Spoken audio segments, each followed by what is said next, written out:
نحمده ونصلي على رسوله الكريم اما بعد فاعوذ بالله من الشيطان الرجيم بسم الله الرحمن الرحيم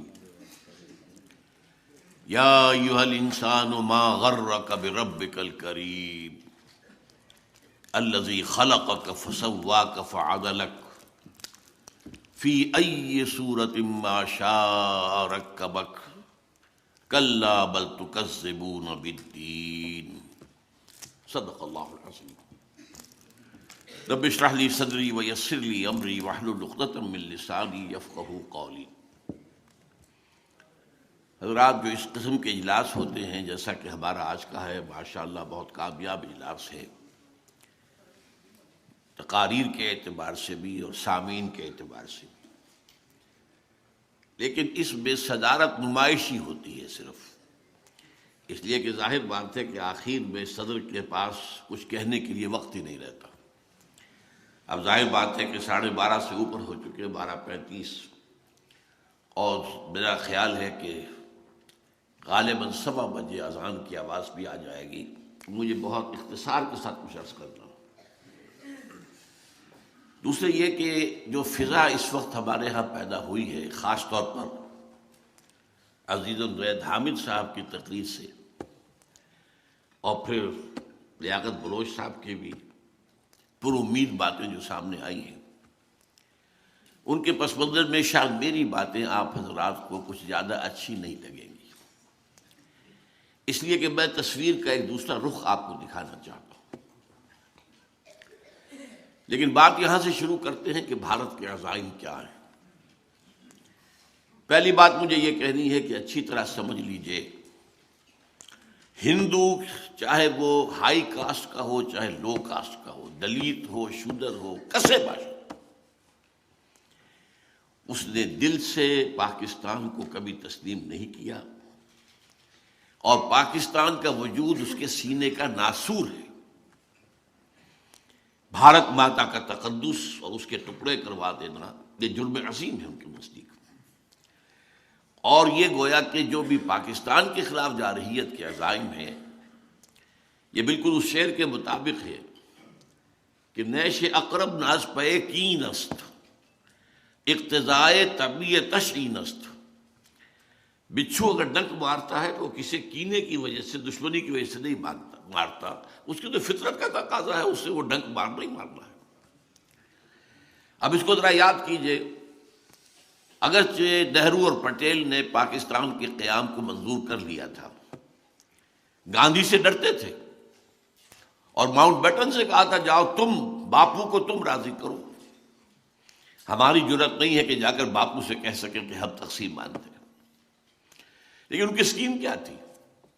پاکستان کے پیدا ہوتے ہی ختم کر دینا۔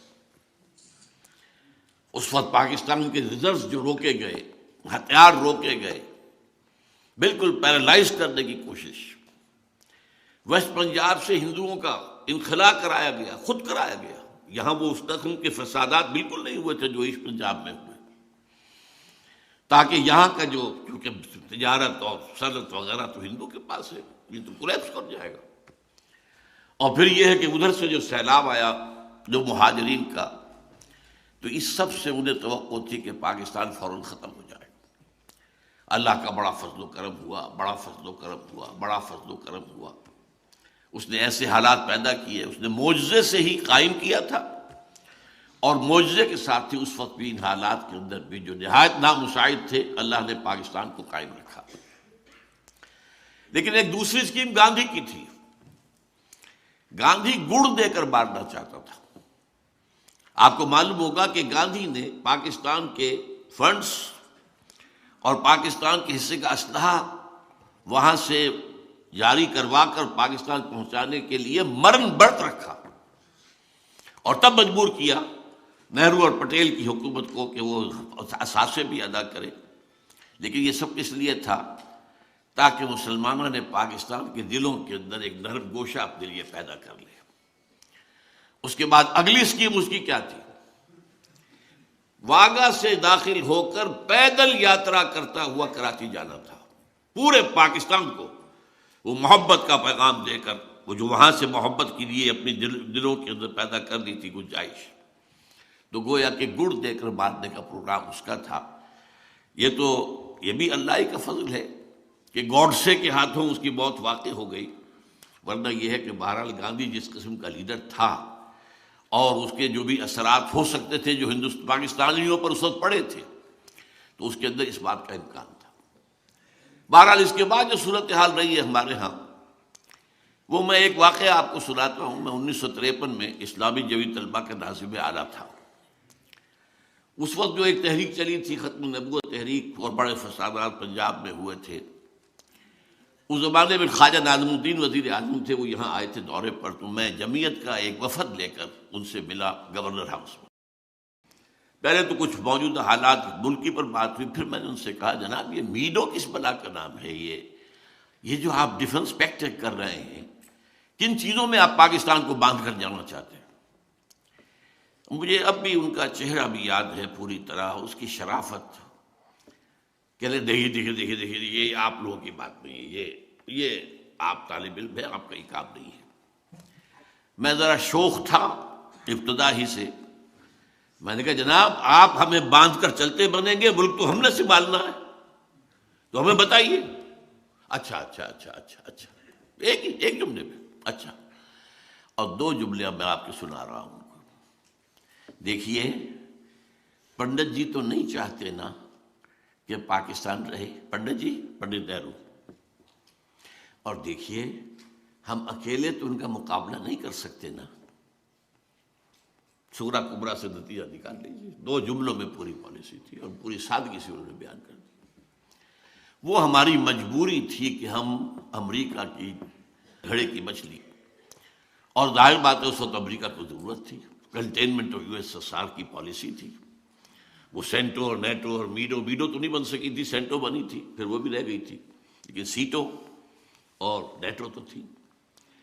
اب ہمارے ساتھ امریکہ کا جو رویہ رہا، امداد بھی دی، مالی امداد بھی دی، اس میں یہ ہے کہ جو ہتھیارات بھی دیے، لیکن ایک بات تو یہ نوٹ کیجئے کہ ایک تو یہ ہندو کے یہاں کے جانے سے جو متروکہ جائیداد یہاں پہ رہی ہے، ہمارے دامن اخلاق کو سب سے پہلے داغدار کرنے والی وہ دولت تھی۔ جھوٹے دعوے، جھوٹے ایفیڈیوٹس، جھوٹے حلفیہ بیان، تو ہمارے کردار کی جو کمر ٹوٹی ہے اس سے، وہ ہمارے حق میں واقعہ یہ ہے کہ ایک بہت بڑا زہر ثابت ہوا، اور اس کے بعد امریکی امداد ہمارے لیے زہر بن گئی، ایک آرٹیفیشل خوشحالی۔ ہم نے اپنی معیشت کو مضبوط نہیں کیا تھا، لیکن یہ جو کچھ آ رہا تھا اس کے بنا پر ہم بوسٹ کرتے تھے کہ ہمارا تو بہت جو ہے لیونگ سٹینڈرڈ بھارت کے مقابلے میں بہت بہتر ہے، لیکن اس ایڈ نے بھی ہمارے لیے وہ کام کیا ہے جو ایڈز کا وائرس جو ہے ایک انسان کی زندگی میں کرتا ہے۔ وہ ایڈ جو گئی ہے بیوروکریسی کے جیبوں میں گئی ہے، وہاں سے ہو کر واپس جہاں سے آئی تھی وہاں پہنچی ہے، وہاں کے بینکوں میں پہنچی ہے۔ ہمارے اخلاق کا، ہمارے کردار کا دیوالہ جو ہے اس کے نکالنے میں اس ایڈ کا بھی بہت حصہ ہے۔ پھر ہم پر پابندی کیا تھی؟ یہ ہتھیار تم بھارت کے خلاف استعمال نہیں کر سکتے، اگر ہم نے سن 65 میں استعمال کر لیا تو ہمیں سزا دے دی گئی۔ بہرحال یہ عرصہ وہ تھا کہ جو ہم امریکہ کے گھڑے کی مچھلی بن کر ہم نے زندگی گزاری ہے، لیکن ایک پوائنٹ نوٹ کیجئے کہ اس پورے عرصے کے دوران بھی امریکہ بھارت کی پیمپرنگ کرتا رہا ہے۔ امریکہ کی عنایتیں بھارت کے شامل حال رہے، حالانکہ وہ رشیا کے ساتھ جا کے اس نے الائنس کیا، لیکن امریکن جو ہے ظاہر بات ہے بہت دور ان کی نگاہیں ہوتی ہیں، مستقبل وہ دیکھ رہے تھے کہ بھارت ایک بڑی طاقت بن کر ابھرے گا، لہذا اس کے ساتھ، حالانکہ 1962 میں جب چائنا کی اور بھارت کی جنگ ہوئی ہے تو ہمارے لیے بہترین موقع تھا۔ کشمیر اس وقت چند دن کی بات تھی، بھارت کے پاس وہاں پہ ڈیفنس تھا ہی نہیں، امریکہ نے ہمیں روکا اور ہم امریکہ کے تابع رہے۔ بہرحال یہ صورتحال ہے کہ جو ہماری رہی ہے، لیکن اب ایک بہت بڑی تبدیلی آ چکی ہے، عالمی حالات میں بھی، ریجنل حالات میں بھی، اندرونی حالات میں بھی۔ عالمی طور پر USSR ختم، کولڈ وار ختم، ہماری حیثیت ختم، ہماری ضرورت ختم ہے۔ یو ایس ایس آر کو آخر میں ڈسمینٹل کرانے کا کام بھی ہم سے کروا لیا، ہم نے اپنے لیے کیا۔ کوئی میں ضیاء الحق صاحب کو ہرگز بلیم نہیں کرتا، بلکہ اس کے لیے تو پروسیس تو بھٹو صاحب نے شروع کیا تھا، جب گلبدین حکمت یار اور یہ احمد شاہ مسعود وغیرہ کو بلا کر اس نے ایک مشن سپرد کیا تھا، بھٹو کے شروع ہوا کام تھا۔ خام خواہ ہمارے آج کل کے لوگ نامہ نگار جو ہیں وہ ضیاء الحق صاحب کو گالیاں دینے بیٹھ جاتے، اور ظاہر بات ہے کہ ضیاء الحق صاحب یہ نہ کرتے تو اس کا مطلب کیا تھا؟ رشیا تو آ گیا تھا، پھر پاکستان کہاں رکتا؟ اور اس کا تو صدیوں پرانا خواب تھا جو warm waters of the Arabian Sea تک پہنچنے کا۔ افغانستان میں جم جاتا تو پھر بلوچستان اس کی چند گھنٹے کی بات تھی۔ بہرحال وہ جو کچھ کیا، چاہے ضیاء الحق نے کیا، چاہے اسامہ ابن لادن نے کیا، یہ بھی لوگ جا کے اسی جہاد کے لیے امریکہ جو کہ جہاد اصل امریکہ جسے استعمال کر رہا تھا، انہوں نے کیا اپنے لیے۔ افغانوں نے جہاد میں جانیں دی ہیں تو اپنے لیے دی ہیں، اپنی حریت کے لیے دی، اپنی آزادی کے لیے دی۔ اسی طرح اگر عرب وہاں پر آئے ہیں، اور چاہے لانے والے اسامہ ابن لادن ہوں، اور چاہے وہ عمر عبد الرحمن ہوں، اور چاہے وہ عبداللہ ابن عزام ہوں، وہ سب بھی تو اسلام کے نام پر لا رہے تھے، اسلام کے لیے لا رہے تھے۔ جو آئے تھے، سعودی عرب کا نوجوان کاہے کے لیے یہاں آیا تھا؟ اس کے پاس کس چیز کی کمی تھی وہ، جو یہاں پر آ کر اس قدر پتھریلی فضا کے اندر اور اس قدر جو ہے حالات کے اندر نامساعد حالات میں آ کر انہوں نے قربانیاں دی، جانیں دی۔ بہرحال یہ مسئلہ جو تھا، لیکن صورتحال اب جو تبدیل ہو چکی ہے وہ یہ ہے کہ یو ایس ایس آر ختم، اس کی کوئی حیثیت ہی نہیں۔ ابھی میں پچھلے دنوں پڑھ رہا تھا نیوز ویک میں کہ رشیا کی اکانومی میکسیکو کی اکانومی سے بھی چھوٹی ہے اس وقت۔ میں تو حیران ہوا، میرا تو خیال تھا اس کے پاس بڑے ذخائر جو ہے تیل کے ہیں، لیکن رشین اکانومی میکسیکو کی اکانومی سے بھی چھوٹی ہے۔ اس کا تو حال یہ ہو چکا۔ لیکن اب کیا ہوا ہے؟ اب چائنا ابھر آیا ہے، اب کنٹینمنٹ آف چائنا پالیسی ہے، اب اس کا گھیراؤ کرنا ہے۔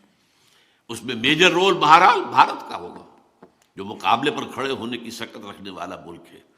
آبادی میں بھی تقریباً غالباً آس پاس برابر ہی ہیں، اور یہ کہ بہرحال یہاں بھی جو تعلیم، ٹیکنالوجی وغیرہ جو ہے وہ پوری اعلیٰ سطح کی موجود ہے۔ اس لیے اب صورتحال یہ ہے کہ امریکہ کا اسٹریٹجک پارٹنر وہ ہے، اس کے ساتھ جو ہے وہ سول نیوکلیئر جو ہے ٹریٹی بھی ہو چکی ہے، اور ہمیں امریکہ یہ چاہتا ہوگا کیا، وہ تو اللہ کے علم میں ہے، وہ چاہتا ہے کہ ہم بالکل اس کے سامنے گھٹنے ٹیک کر اور بالکل چھوٹے بن کر رہیں۔ یو تو الجزیۃ عن ید وہم صاغرون، اپنے ہاتھ سے جزیہ دیں اور صاغر رہیں۔ اور جزیہ کیا ہوگا کہ کھول دو اپنی منڈیوں کو بھارت کے مال کے لیے، اللہ اللہ خیر صلی اللہ، یہی جزیہ ہوگا اس دور کا۔ تو ان کی پالیسی یہ بن چکی ہے۔ تو یہ ہے اصل میں جو حالات بیرونی عالمی سطح پر۔ دوسری طرف ریجنل پر آئیے، افغانستان میں چونکہ الکفر ملت واحدہ، یہ نوٹ کر لیجئے، افغانستان میں وہ جو ابلیس نے کبھی دیکھا تھا، ایک خطرہ کے اندازہ کیا تھا، اقبال نے اپنی ابلیس کی مجلس شورا کے جو نظم ہے اس میں بیان کیا تھا کہ مجھے عصر حاضر کے تقاضاؤں سے ہے، لیکن یہ خوف ہو نہ جائے آشکارا شرع پیغمبر کہیں۔ یہ شرع پیغمبر تو آشکارا ہو رہا ہے۔ یہ افغانستان میں چند اسلامی احکام نافذ ہوئے اور امن ہو گیا 100%۔ ایک حکم سے پوپوئی کی کاش زیرو۔ ہمارے ہاں کے بڑے سیکولر جو ہیں، دانشور ہیں، علامہ اقبال کے صاحبزادے ڈاکٹر جاوید اقبال، انہوں نے خود کہا، کچھ دن رہ کر آئے تھے کابل میں طالبان کی حکومت کے دور میں، واپس آ کر دارالعلوم حقانیہ اکوڑا خٹک میں تقریر کی ہے، اور مجھ سے مانا کہ ہاں میں نے کہا تھا، یہ بعد میں نے پہلے اخباری سطح تھی، پھر میں نے خود ان سے پوچھ کے ہاں کہا تھا میں جو حالات کابل میں دیکھ کے آیا ہوں، یہ کون کہہ رہا ہے؟ جاوید اقبال کہہ رہا ہے، روشن خیال ترین ہمارے دانشوروں میں سے اور سیکولر ذہن رکھنے والے، کہ میں جو حالات دیکھ کر آ رہا ہوں افغانستان میں، کابل میں، اگر یہ چند اور مسلمان ملکوں میں بھی ایسے حالات ہو جائیں تو پوری دنیا مسلمان ہو جائے گی۔ یہ ہے وہ خطرہ افغانستان کی سرزمین سے کہ جس کی وجہ سے 9/11 کا ڈرامہ رچایا، اپنے 3,000 آدمی مروائے، 4,000 یہودیوں کو بچا لیا۔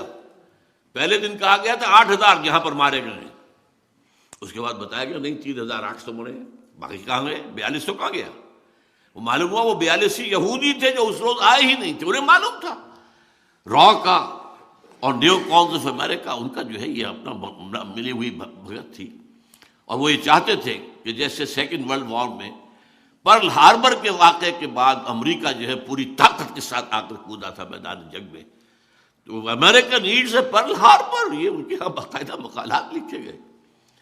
وہ پرل ہاربر انہوں نے خود کروا کے اور پھر افغانستان پر جو فوج کشی کی ہے اور جو طالبان کی حکومت کو ختم کیا ہے، لیکن انہیں نظر آ رہا ہے کہ یہ یہاں پر جو جذبہ ہے وہ کبھی ختم ہونے والا نہیں۔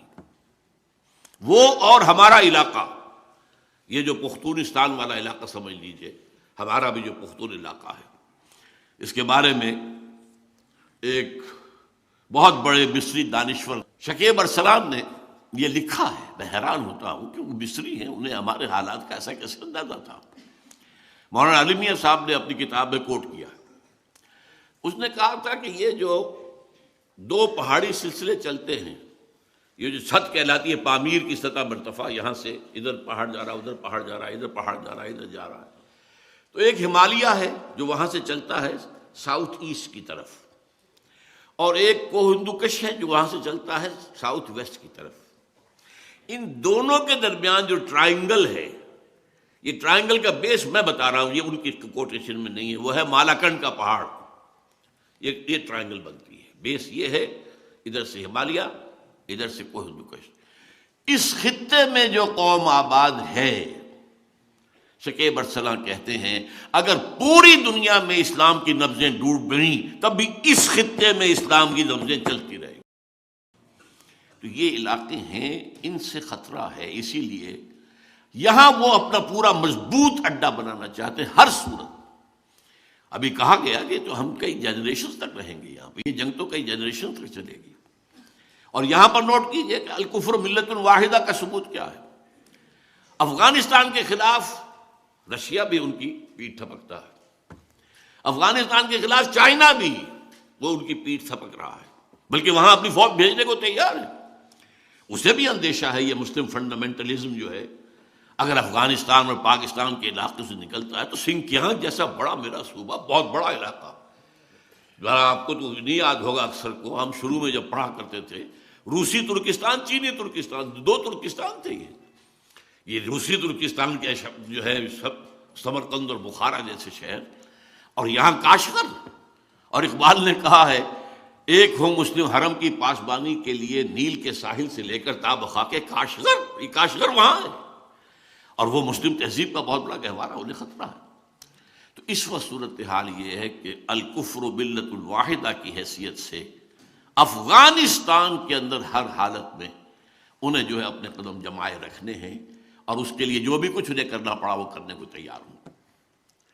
تیسری ڈائمنشن اور ہے جس کا ذکر کیا تھا عزیز امجد حامد صاحب نے، یہ جو یہودیوں کا نقشہ چل رہا ہے 1897 سے شروع ہوا، وہ جو Protocols of the Elders of the Zion, اور 20 سال کے اندر اندر انہوں نے سلطنت عثمانیہ کی دھجیاں بکھروا کر، اور یہ کہ بالفور ڈیکلریشن 1917 کا حاصل کر لیا برطانیہ کے ذریعے سے، اور پھر 20 سال کے اندر 21 سال میں اسرائیل قائم ہو گیا۔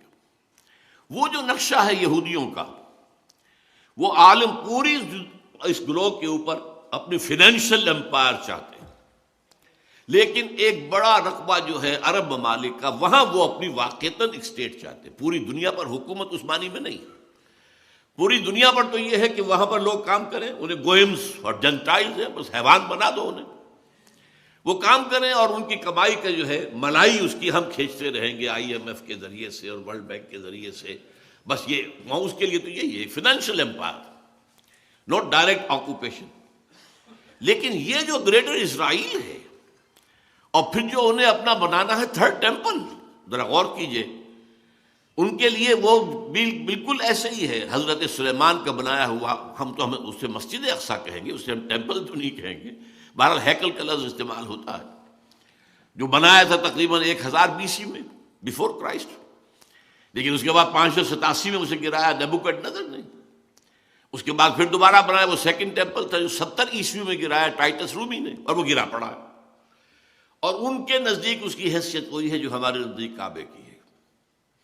اب جب کہ آپ سوچئے کہ 40 برس ہو گئے ہیں کہ اب وہ یروشلم پر پورا قبضہ ان کا ہے 1967 کے بعد سے، اور انہیں ہر حال میں اپنا ٹیمپل بنانا ہے۔ تو آرمیگیڈون کا نام آپ نے سنا ہوگا، بہت بڑی عظیم جنگ جو مڈل ایسٹ میں ہونے والی ہے، جس کی پیشن گوئی بائبل میں بھی ہے، اس کا جو لاسٹ چیپٹر ہے ریویلیشنز آف سینٹ جان، پھر احادیث میں الملحمۃ العظمیٰ الملحمۃ الکبریٰ، بے تحاشا نقصان جو ہے مسلمانوں کا ہونا ہے، اور یہ سارے ممالک مسلمانوں کے ہاتھ سے نکل جائیں گے، احادیث کے اندر صاف صاف۔ یہ عراق ہے، اور یہ شام ہے، اور یہ فلسطین ہے، اور ترکی کا بھی ایک حصہ ہے، اور سعودی عرب کا بھی ایک حصہ ہے، جس کو اندر ان کا نقشہ تو مدینے سمیت ہے، انکلوڈ کرتے ہیں مدینے کو، مکے کو نہیں، مکے سے انہیں سروکار نہیں۔ اس کے لیے ایک عظیم جنگ ضروری ہے، اور تھرڈ ٹیمپل بنانے کے لیے مسجد اقصی گرانی ضروری ہے۔ لیکن اس کام میں جیسے کہ زید نے کہا تھا، صحیح کہا تھا، مسجد اقصی جس دن گری طوفان ہوگا پورے عالم اسلام میں، پھر ان حکومتوں کی کوئی حیثیت نہیں ہوگی۔ یہ جیسے وہ پاکٹ یونینز ہوتی ہے، لیبر یونینز، پاکٹ یونینز، یہ ساری حکومتیں کیا ہیں؟ یہ امریکہ کی جیب کی جو ہے حکومتیں ہیں، ان کے بٹھو، ان کے اعلی کار۔ ہماری موجودہ حکومت تو وہیں سے این او سی بھی لے کر آئی ہے، وہیں سے این آر او بھی لے کر آئی ہے، سارا کا سارا معاملہ انہیں کا ہے، اور اکثر جگہ پر سب کے سب پٹھو ہیں اپنے اپنے مفادات کے لیے۔ عرب کانپتے ہیں ایران سے، لہذا ہمیں چاہیے کہ وہ جو ہے یقیناً امریکہ کی ہم جو ہے وہ پناہ لیے رکھے، اس لیے کہ ایران بہت بڑی طاقت ہے، اور وہ ظاہر بات ہے عرب اور عجم کی پرانی جو ہے مخاصمت ہے وہ تو ہڈیوں کے اندر ہے۔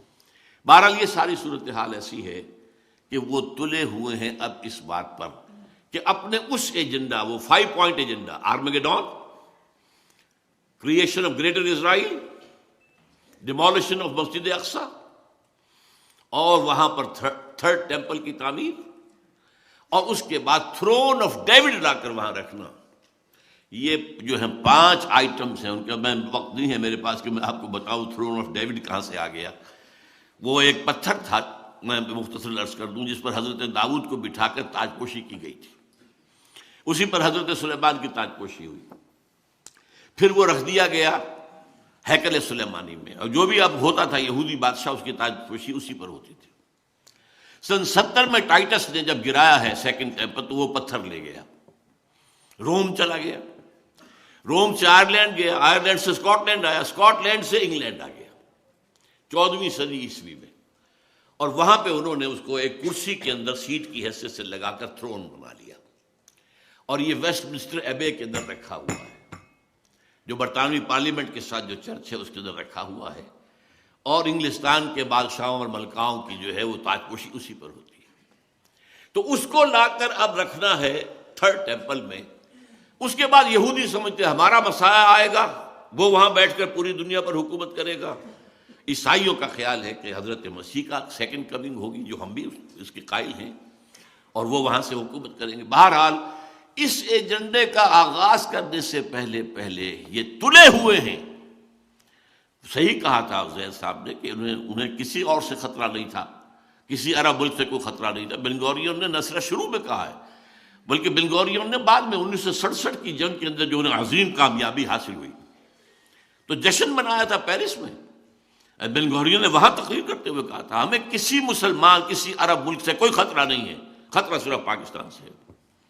جبکہ اس وقت تک پاکستان ایٹمک پاور نہیں تھا، لیکن اس وقت جو بہرحال کیونکہ قائد اعظم نے جس طریقے سے کہا تھا اسرائیل کو از دی اللیجیٹیمیٹ چائلڈ آف دی ویسٹ، اس قدر کھل کر کہنے والا تو شاید پوری دنیا میں اور کوئی بھی نہ ہو، اور جس طرح لیاقت علی خان نے ٹھوکر ماری تھی، جو اپنا دورہ تھا ان کا امریکہ کا، اور وہاں جب ان کو جو امریکن جوئش کانگریس نے ریسیپشن دیا اور وہاں کہا کہ آپ اسرائیل کو تسلیم کر لیں، ہم یہ دیں گے، یہ دیں گے، یہ دیں گے، یہ دیں گے، یہ دیں گے، تو اس نے بھی جواب دیا تھا قائد اعظم ہی کی اسی سمجھیے ٹریڈیشن کے مطابق کہ جینٹلمین اور souls are not for sale, اس کی سزا اسے بھگتنی پڑی۔ قرارداد مقاصد پاس کرنا اس کا بہت بڑا جرم تھا، اور اس کے بعد اس طرح یہودیوں کی آفر کو ٹھکرا دینا اس کا بہت بڑا جرم تھا۔ تو قتل انہیں کیوں کرایا گیا؟ قتل انہوں نے کیا ہے، یہ ان کی سازش تھی جس سے کہ قتل کیے گئے۔ بہرحال اب وہ تلے ہوئے ہیں کہ پاکستان کے کم سے کم ایٹمی دار توڑ دیے جائیں، تب وہ 5 نکاتی جو ہے ایجنڈا اس پر شروع کیا جائے، تاکہ ایسا نہ ہو کہ اگر اس سے پہلے ہو جائے اور طوفان عوامی یہاں آئے اور یہاں یہ حکومت جو ہے ہماری جو کٹ پتلی حکومت ہے یہ بہہ جائے تنکوں کی طرح، اور فنڈامنٹلسٹ کے ہاتھ میں جو ہے وہ طاقت آ جائے، تو یہ نیوز جو ہے پھر وہ ہمارے لیے ظاہر بات ہے کہ بہت بڑا خطرہ ہوں گے۔ یہ صورتحال ہے ہماری خارجی۔ لیکن اب اس کو دیکھیے، میں یہ تصویر کا رخ رکھ رہا ہوں میں معذرت کے ساتھ، کچھ سچائی آپ کو سننی چاہیے۔ بہت کچھ وہ بھی ہے کہ ہم خود اپنی جو بھی ہمارے ساتھ ہو رہا ہے اس کے ذمہ دار ہیں۔ اے باد صبا ہی ہما آوردہ تست، 1971 میں ہم نے وہ صورتحال وہاں پیدا کی تھی جس سے فائدہ اٹھایا پھر بھارت نے۔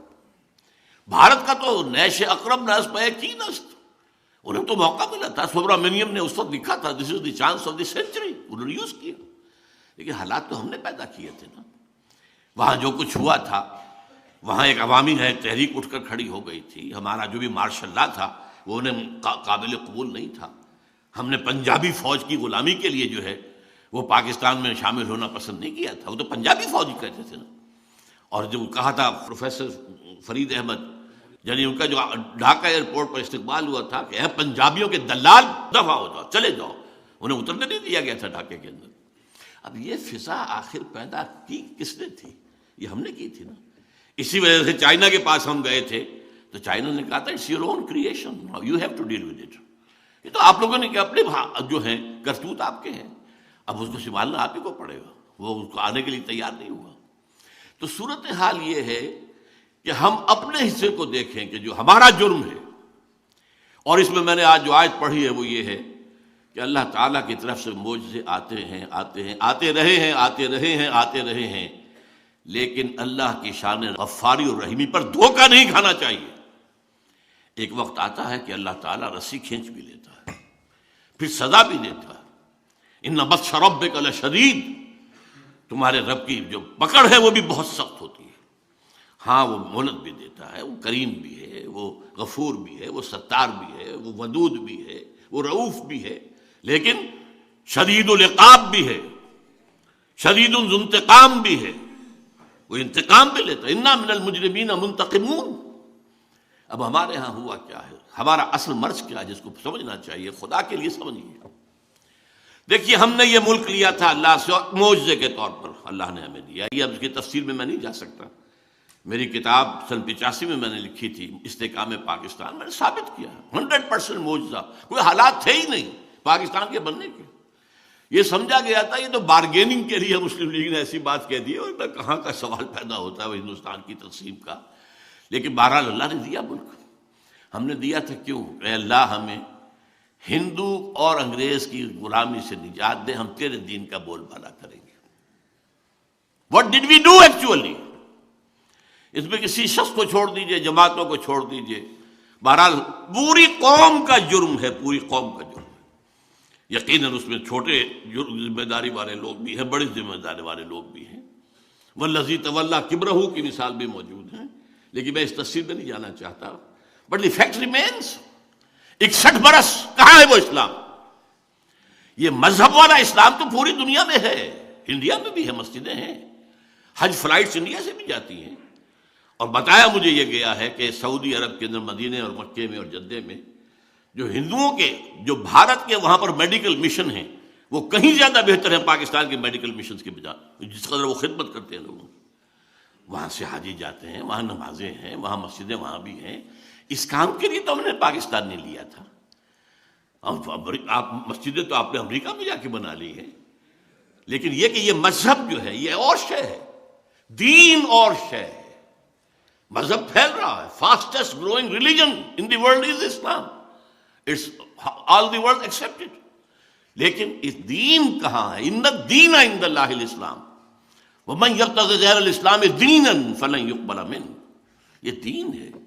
اذا جاء نصر اللہ والفتح ورأیت الناس یدخلون فی دین اللہ افواجا، وہ اللہ کا دین، اللہ کا نظام، وہ سیاسی، معاشی، وہ جس کو قائد اعظم اور علامہ اقبال کہتے رہے، اسلام کے اصول حریت و اخوت و مساوات، وہ دین جو کہ امن و امان بھی دے، جو انصاف بھی دے رہا ہو، جہاں یہ ہے ڈسکریمنیشن نہ ہو، جہاں کوئی بھوکا نہ ہو، کوئی شخص نہ ہو۔ حضرت عمر نے تو ایک یہودی کو بھیک مانگتے ہوئے دیکھا تو گورنر کو ڈانٹ پلا دی تھی۔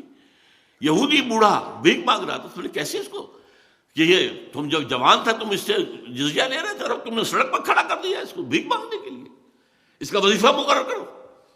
وہاں یہ تھا کہ اگر کتا بھی اگر بھوکا مر جاتا ہے فرات کے کنارے یا دجلہ کے کنارے، عمر ذمہ دار ہوگا قیامت کے دن۔ وہ نظام، دنیا تو اس نظام کے لیے چشم براہ بیٹھی ہوئی ہے، دیکھنا چاہتی ہے، اس لیے کہ وہ نظاموں کا کلیش جو تھا وہ ایک گویا کہ ختم ہوا، ایک اعتبار سے کمیونزم کی موت واقع ہو گئی۔ اب وہ جو کیپٹلزم دوبارہ آیا، گلوبلائزیشن کی شکل میں آ رہا ہے، تو اس کا بھی رد عمل ہوگا، اور ہے وہاں ہو رہا ہے۔ آپ کو معلوم ہے ڈیووس ہو یا کہیں اور ہو، یا جو واشنگٹن میں جہاں معاملہ ہوا تھا پہلے ورلڈ ٹریڈ آرگنائزیشن کا، تو وہاں مظاہرے کسی نے کیے، عالم اسلام میں تو کسی کو پتہ ہی نہیں کہ وہ جو فائنینشیل جو ہے ایک امپائر کیسے قائم ہو رہی ہے، کس طریقے سے آگے بڑھ رہی ہے، کیسے کیسے معاہدے ہو رہے ہیں۔ پوری دنیا جو ہے وہ اپنا بیج نہیں پیدا کر سکے گی، بیج لینے پڑیں گے ہم سے، ملٹی نیشنل سے، ہم نے ڈیولپ کیے ہیں۔ یہ سارے جینیٹیکلی جو چینج ہیں، جس سے کہ اب پہلے کتنے تم من گندم لے لیتے تھے ایک بیگھے سے یا ایک ایکڑ سے، اب کتنا لے رہے ہو؟ پہلے کتنے چاول، اب ہم نے بنایا نا، ہم نے یہ، لہٰذا ہماری رائلٹی ہے، you will have to purchase, اور ہم دیں گے وہ بیج جو بس ایک فصل دے گا، اس سے جو گندم ہوگی وہ بیج کے طور پہ کام نہیں کر سکے گی۔ اس طریقے سے جو دجال کے بارے میں ہے کہ رزق کے خزانے اس کے قبضے میں آ جائیں گے، جو اس کی بات مانے گا صرف اس کو رزق ملے گا، باقی کسی کو رزق نہیں ملے گا۔ تو یہ ساری صورتحال اس وقت جو ہے ایسی ہے کہ معاملہ ہمارا جو ہے اندرون خانہ، ہم نے اللہ سے خلاف ورزی کی، اپنے وعدے کی، ہم نے غداری کی، اور اس کی سزا ملی ہے ہمیں، وہ نوٹ کیجئے۔ قرآن مجید میں ہے سورہ توبہ میں، یہ 75 76 77 3 آیتیں ہیں۔ مدینے کے منافقین کی ایک خاص قسم کا ذکر ہے، وَمِنْهُمْ مَنْ عَاهَدَ اللَّهَ لَئِنْ آتَانَا مِنْ فَضْلِهِ لَنَصَّدَّقَنَّ وَلَنَكُونَنَّ مِنَ الصَّالِحِينَ فَلَمَّا آتَاهُم مِنْ فَضْلِهِ بَخِلُوا بِهِ وَتَوَلَّوْا وَهُمْ مُعْرِضُونَ فَعَاقَبَهُمْ نِفَاقًا فِي قُلُوبِهِمْ۔ ان میں وہ لوگ بھی ہیں جنہوں نے اللہ سے عہد کیا تھا کہ اگر اللہ ہمیں غنی کر دے تو ہم خوب صدقہ و خیرات کریں گے اور خوب جو ہے نیک لوگ بن جائیں گے۔ پھر اللہ نے غنی کر دیا تو اب بخل سے کام لیا، اب وہ تجوریوں میں تالے لگا دیے اور منہ رخ میں موڑ لیا، پیٹھ موڑ لی ہم سے۔ اس کی سزا کے طور پر ہم نے ان کے اندر نفاق کا روگ پیدا کر دیا۔ آج پاکستان کی پوری قوم اس سزا کے اندر مبتلا ہے۔ انسان پوری اس وقت دنیا کی منافق ترین قوم پاکستانی قوم ہے۔ اب اس نفاق کی کیا کیا شکلیں ہیں؟ نفاق باہمی، اب وہ قوم کہیں نہیں ہے، ڈھونڈ اب اس کو چراغ رخ زیبا لے کر۔ وہ جو قوم ہوتی تھی، وہ جو 45 46 47 میں قوم، وہ کہاں ہے اب تو قومیتیں ہیں، اب تو عصبیتیں، صوبائی عصبیتیں ہیں۔ اگر قوم ہوتی تو آج تک کالا باغ ڈیم نہ بن چکا ہوتا۔ کس کو معلوم نہیں تھا کہ کس قدر اہم ہے، کتنا ضروری ہے ہماری معیشت کے لیے؟ لیکن نہیں، سندھی کو گوارا نہیں ہے، کوئی پشتون کو گوارا نہیں ہے، ایک قوم ہم نہیں ہیں۔ اب قومیتیں، عصبیتیں ہیں، نسلی ہیں، لسانی ہیں، مذہبی ہیں، تفرقہ مذہبی۔ نمبر 2، اخلاق کا زوال، جس نے کہ فرمایا حضور نے منافق کی 3 نشانیاں ہیں۔ جب بولے جھوٹ بولے، وعدہ کرے خلاف ورزی کرے، کہیں امین بنایا جائے تو غبن کرے اور خیانت کرے۔ یہ 3 چیزیں ہیں، یارڈ سٹک لے کر ناپ لیجئے اپنے معاشرے کو۔ اس معاشرے میں جو جتنا بڑا ہے اتنا ہی بڑا جھوٹا ہے، جو جتنا بڑا ہے اتنا ہی بڑا وعدہ خلاف ہے۔ آج آپ کا بادشاہ وہ ہے جو کہتا ہے وعدے کیا شے ہوتی ہے، کیا چیز ہوتی ہے؟ یہ تو صرف جو ہے کہنے کی باتیں ہوتی ہیں۔ بادشاہ ہے آپ کا، اور میں اس کو برا نہیں کہتا، میں کہتا ہوں اعمالکم اموالکم، حدیث سنائی تھی آپ کو زید صاحب نے۔ ہمارے اپنے اعمال ہیں جو ہمارے اوپر جو ہیں حکمران بن گئے ہیں۔ یہ کردار، یہ ہے ہمارا انڈیکس، علامت ہے اس قوم کے کردار کی۔ جھوٹ اور وعدہ خلافی اور غبن، اربوں کے غبن، اس میں تو ہم انتہا کر گئے. ہماری معیشت کی کمر توڑ دینے والا تو اصل معاملہ جو ہے وہ ہے اربوں کے غبن. اب تو کبھی انگریز کے زمانے میں اگر چند سو چند ہزار کی کچھ ادھر ادھر بات ہو جاتی تھی طوفان برپا ہو جاتا تھا، کیا ہوا، بہت بڑا اسکینڈل ہو گیا، بہت بڑا. اور اب تو کیا ہے، پھر یہ کہ اربوں ڈالر جو ہیں وہ بینک معاف کر رہے ہیں. اگر کوئی شخص چند ہزار کا مقروض ہو، عام آدمی، اس کا گھر قرقی کرا دیا جائے گا یا اس کے سامان قرقی کرا دیا جائے گا، اور اربوں ڈالر معاف ہو رہے ہیں. یہ جینے کے لچھن تو نہیں. کیا زمانے میں پنپنے کی یہی باتیں ہیں؟ Do you have a right to be a free nation? میرے نزدیک تو نہیں ہے. ہمارا جواز تو ختم ہو چکا ہے. ہم آئیڈیولوجیکل اسٹیٹ تھے، and from that point of view we are failed state. Ideology وہ کہاں ہے؟ کہیں بھی نہیں ہے. ہم تو کسی وطنیت کی بنیاد پر تو قائم نہیں ہوئے تھے، بلکہ وطنیت کی تو نفی کر کے پاکستان بنا تھا. ان تازہ خداؤں میں بڑا سب سے وطن ہے، جو پیرہن اس کا ہے وہ مذہب کا کفن ہے. بہرحال میں یہ ساری باتیں، جو ہمارا اندرونی حال ہے وہ کیا ہے ذرا غور کیجئے. یہ فزکس کی دو اصطلاحات ہیں، سینٹریپیٹل، سینٹریفیوگل فورسز.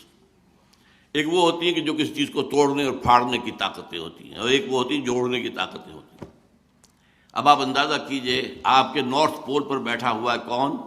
اسفندیار ولی ابن عبد الولی ابن خان غفار خان، جس نے کہ پاکستان میں دفن ہونا قبول نہیں کیا، جلال آباد میں دفن ہوا ہے، جس کا نام سرحدی گاندھی تھا. حالانکہ وہ نوجوانی میں علماء دیوبند کا ایک عام کارکن تھا.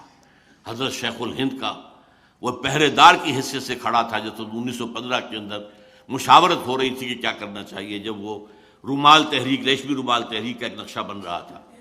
ایک لمبا تڑنگا پٹھان ایک لاٹھی لے کر کھڑا تھا جو دروازے کے اوپر پہرا دے رہا تھا، وہ تھا خان عبد الغفار خان. بہرحال بعد میں کانگریس کے ساتھ جا کر وہ کانگریسی، وہ تو سرحدی گاندھی بنے ہیں. اور اسفندیار ولی بھی یاترا کر کے آ گئے ہیں. این او سی لینے وہ بھی گئے تھے، یوں ہی نہیں گئے تھے، وہ بھی امریکہ گئے ہیں. اور جو کہا تھا فضل الرحمان صاحب نے، میں سمجھتا ہوں کہ بہرحال وہاں کے آدمی ہیں کہ نکل رہا ہے، NWFP ہاتھ سے نکل رہا ہے. اور یہ تو گریٹر خصوصیات کا نقشہ بنا رہا ہے. یہ تو نارتھ پول ہے. ساؤتھ پول پر جائیے تو امریکہ اور برطانیہ کا بڑا محبوب انسان الطاف حسین، جو کراچی اور آس پاس کے علاقے کا بے تاج بادشاہ ہے. یہ کون ہے؟ جو کراچی میں جا کر، جو دلی میں جا کر یہ کہہ کر آیا کہ ہندوستان کی تقسیم ایک بہت بڑی غلطی تھی. باقی جو کچھ بلوچ نیشنلزم ہے وہ سب آپ کے سامنے ہے. خود سندھیوں کے اندر نیشنلزم بہت گہرا ہے، بہت گہرا ہے. وہ جو 3-4 دن گزرے ہیں، جو بینظیر بھٹو کے قتل کے بعد اس کو جو بھی ہلا دیا پورے سندھ کو، نوٹ کیجیے اس کو. تو یہ حالات ہیں. اور اب اس کے اندر ایک ڈائمنشن اور ایڈ ہو رہی ہے. یہ جو ہنی مون تھا PPP اور مسلم لیگ نون کا، یہ ختم ہو رہا ہے. پھر وہی فضا ہو جائے گی، پھر جو ہے نئے جو ہے بساط بچھے گی، اور پھر وہی جو ہے. اور چاہتا یہ ہے بھارت بھی، امریکہ بھی، کہ یہاں بدامنی ہو اور ہمیں موقع ملے، جواز بن جا. ایسٹ پاکستان میں بدامنی ہوئی، جواز مل گیا. وہاں سے بہت سے لوگ جو ہیں وہ چاہے ان کے کہنے ہی کی وجہ سے ہندو جو ہیں وہ چھوڑ کر ایسٹ پاکستان چلے گئے اور وہاں پر بنا دیے گئے ان کے کیمپس. تو دیکھو یہ جان کے خوف سے ڈر کے یہاں آئے ہوئے. بہرحال یہ ہیں ہمارے اپنے کرتوت. اب اس پس منظر میں ٹھیک ہے، وقت فرصت ہے کہاں، کام ابھی باقی ہے. اور یہ جو ہے اے خاص ہے خاصان رسول، وقت دعا ہے، امت پہ تیری آ کے جب وقت پڑا ہے. اللہ نے پاکستان کو بہت بچایا، بہت بچایا، بہت بچایا. پاکستان کو بنتے ہی بچایا، جبکہ اس کے خلاف جیسے کہ میں آپ بیان کر چکا ہوں 1965 میں بچایا. اس لاہور کا تو BBC ٹیلی ویژن نے تو دکھا دیا تھا، فال آف لاہور. لاہور فتح ہو چکا ہے بھارتی فوج کے ہاتھوں. جیم خانہ کلب میں شام کو آ کر شراب پینے کی تو ان کا پروگرام بن چکا تھا. اور ہماری سرحد خالی پڑی تھی، نو ڈیفنسز واٹس ایور. لیکن کیا ہے وہ اللہ نے بچایا. سألقی فی قلوب الذین کفروا الرعب، میں کافروں کے دلوں میں رعب ڈال دوں. انہیں ڈر گئے کہ یہ ہمیں گھیراؤ کیا شاید کیا جا رہا ہے. نو ریزسٹنس، وہ فوج سامنے ہے ہی نہیں، لہٰذا ڈر کے ٹھٹک کر کھڑے رہ گئے اور موقع مل گیا تو اللہ نے بچایا۔ سن 71 میں واقعہ جتنا بڑا حادثہ تھا، میں تو صاف بربلا کہہ رہا ہوں کہ پاکستان بھارت کے لیے ویسٹ پاکستان 6 دن سے زیادہ کی مار نہیں تھا۔ راجستھان کا ہمارا سیکٹر ٹوٹ چکا تھا، سیالکوٹ کا سیکٹر ٹوٹ چکا تھا، صرف ایک وہ جو ہمارا سلیمان کی ہیڈ ورکس، وہاں پر ٹکا خان صاحب وہ ایک ٹاسک فورس لے کر بیٹھے ہوئے تھے۔ ہماری ایئر فورس جس نے 65 میں بہت بڑا کام کیا تھا بالکل نیوٹرلائز کر دی گئی تھی، اس لیے کہ رشیا نے وہ دے دیے تھے ہیلی کاپٹرز بھارت کو جن کے اوپر جو ہے وہ رڈار لگے ہوئے تھے اور وہ فضا میں ہر وقت موجود تھے۔ ہماری کوئی چڑیا بھی ہلتی تھی تو ان کے علم میں تھا۔ ہمارے جہاز کو کماڑی میں آ کر مار گئے وہ تو یہ کہ نکسن کا معاملہ اللہ کے دل میں، اللہ کی انگلیوں کے مابین ہوتے ہیں تمام انسانوں کے دل۔ نکسن کے دل کو پھیرا ہے، جس کو آخری وقت تک کہتی رہی پھر اندرا گاندھی، پرو پاکستان ٹلٹ ان امریکاز پالیسی۔ اور نکسن نے فون کیا کوسیجن کو ہاٹ لائن پر، اور کوسیجن نے فون کیا اس کو اندرا گاندھی کو، اور یونیلیٹرل سیز فائر ہوا ہے۔ وہ اللہ نے ہمیں فریش نیز آف ایگزسٹنس دی ہے۔ اللہ تعالیٰ اب بھی کیا پتا، وَإِنْ نَدْرِي لَعَلَّهُ فِتْنَةٌ لَكُمْ وَمَتَاعٌ إِلَىٰ حِينٍ، خدا کرے کہ بات وہی ہو جو زید حامد صاحب کہہ رہے ہیں۔ کیا پتا یہ بھی ایک آزمائش ہے جو آ رہی ہو، لیکن اس کے بعد اللہ تعالیٰ ہمیں ایک فریش نیز آف ایگزسٹنس دے دے، ہمیں موقع دے دے، ہمیں توبہ کی توفیق دے دے۔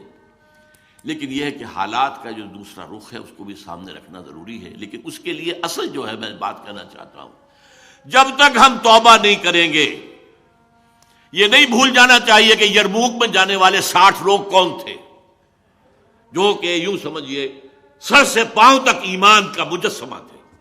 ہم کہاں ہیں؟ عزیز ماقف نے آیت تو وہ پڑھی تھی لیکن زیادہ زور دے کر بیان نہیں کیا۔ انتم الاعلون ان کنتم مومنین، تم ہی بلند رہو گے اگر تم مومن ہوگے۔ ہم نہیں ہیں مومن، ہم تو پیدائشی مسلمان ہیں صرف۔ قالت الاعراب آمنا قل لم تؤمنوا ولکن قولوا اسلمنا۔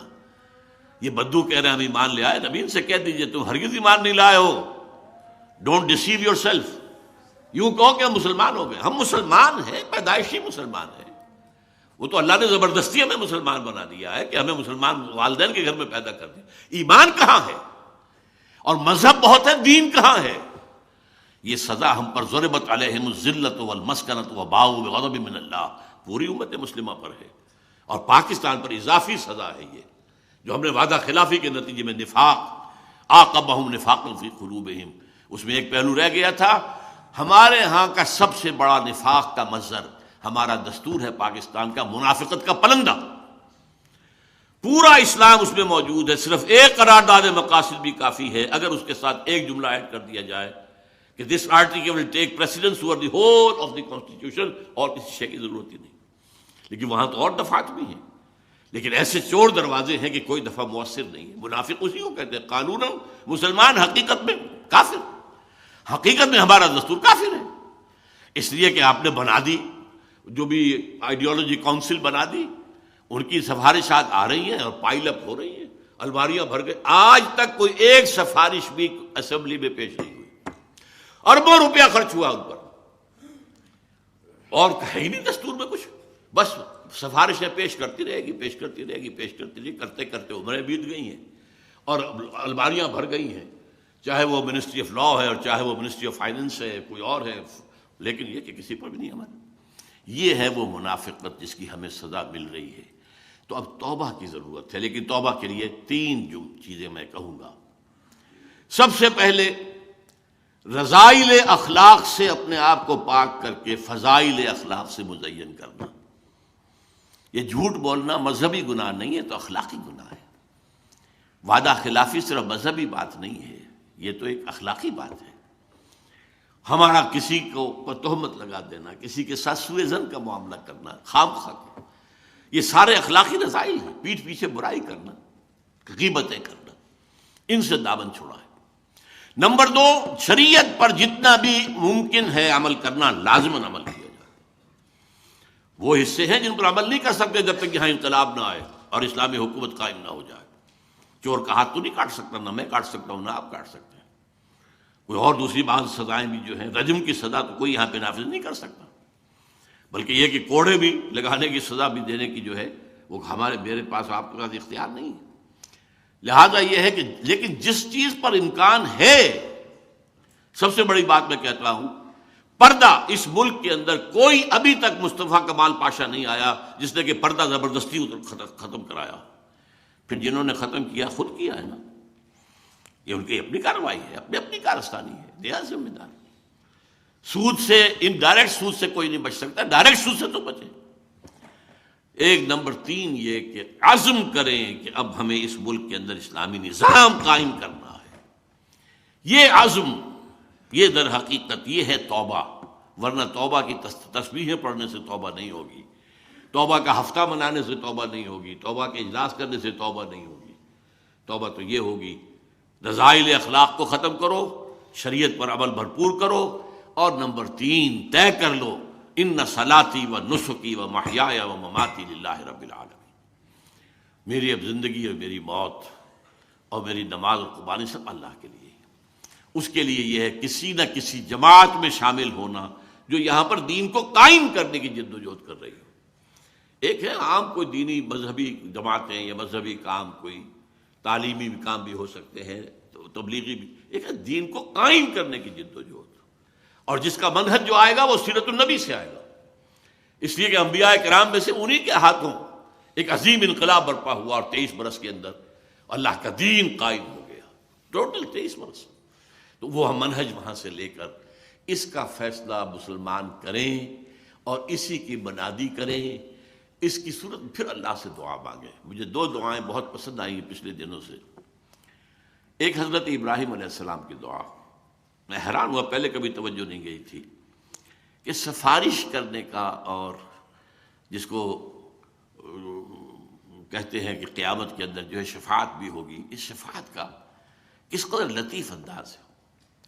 فرماتے ہیں پروردگار فمن تبعنی فإنہ منی، جو تو میری اولاد میں سے میری مطابقت کرے گا، میرے پیچھے چلے، وہ تو میرا ہے ہی ہے۔ ومن عصانی فإنک غفور رحیم، اور اے پروردگار جو میری معصیت کرے، نافرمانی کرے، تو غفور اور رحیم ہے نا۔ یہ نہیں کہا کہ فاغفر لہ، نہیں، تو فإنک علی کل شیء قدیر۔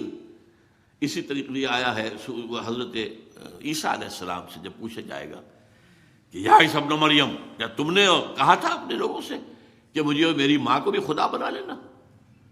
اے اللہ، میں نے نہیں کہا، میں نے تو وہی کہا تھا جس کا تو نے مجھے حکم دیا تھا۔ لیکن اس کے بعد کیا فرماتے ہیں؟ ان تعذبہم فإنہم عبادک، اے اللہ اگر تو انہیں عذاب دے تو یہ تیرے بندے ہیں تجھے، اور وَإِن تغفر لہم، اور اگر تو بخش دے فإنک علی کل شیء قدیر، تو ہر چیز پر قادر ہے نا، تیرا کوئی ہاتھ تو نہیں پکڑ سکتا کہ ان گناہ گاروں کو کیوں تجھے بخش دیا، تیرا اختیار ہے۔ تو اب ہم جس جگہ کھڑے ہیں، اے اللہ ان تعذبنا فإنا عبادک، اگر عذاب بھی آ گیا ہو، سن 71 کا چھوٹا عذاب ہو سکتا ہے بڑا عذاب آیا بڑا ہو، وَلَنُذِيقَنَّهُم مِّنَ الْعَذَابِ الْأَدْنَىٰ دُونَ الْعَذَابِ الْأَكْبَرِ لَعَلَّهُمْ يَرْجِعُونَ۔ اللہ کی رحمت کی امید بھی رکھیے، لیکن اللہ کے شدید العقاب اور شدید الانتقام، انا من المجرمین منتقمون، یہ پہلو بھی نظر انداز نہ کیجیے۔